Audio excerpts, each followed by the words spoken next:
I am confused. Being philosophically consistent and being a very honest person, I'm sure you can tell me where God came from. And in addition, once you've told me where God comes from, please try to clarify how you can figure that a spiritual force can have an impact on a material universe to create it. I think that some years ago we already talked about that kind of thing in philosophical circles at any rate, by posing the question, if angels are made of spiritual matter and a pen is made of material matter and spiritual matter displaces no space, how many angels can dance on the tip of a pen?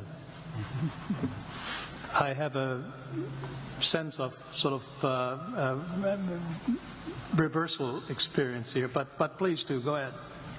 You got 5 minutes. Now, I just want to know which question. That's all right. You may take the rest of the minute. We're supposed to do one question at a time. Which one would you like?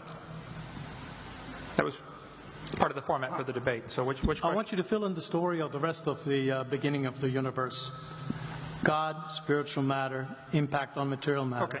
So 2 questions. All right. Go ahead.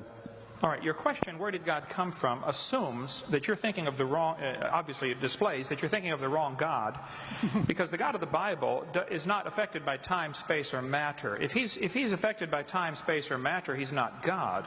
Time, space, and matter is what we call a continuum. All of them have to come into existence at the same instant, because if there were matter but no space, where would you put it?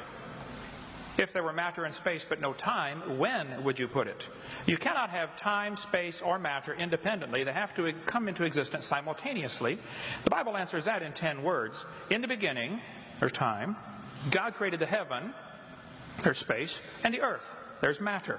So you have time, space, matter created, a trinity of trinities there. Just, you know, time is past, present, future. Space has length, width, height. Matter has solid, liquid, gas. You have a trinity of trinities created instantaneously, and the God who created them has to be outside of them. If he's limited by time, he's not God.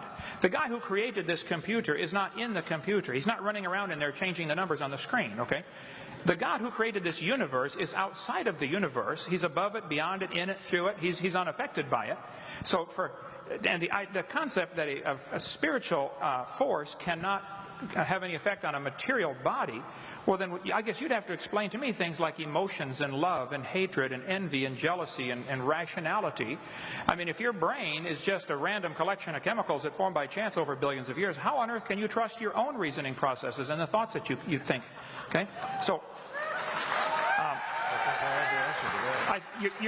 your question, where did God come from, is assuming a limited God. And that's your problem. The God that I worship is not limited by time, space, or matter. If I could fit the infinite God in my 3-pound brain, he would not be worth worshiping, that's for certain. So that's the God that I worship. Thank you.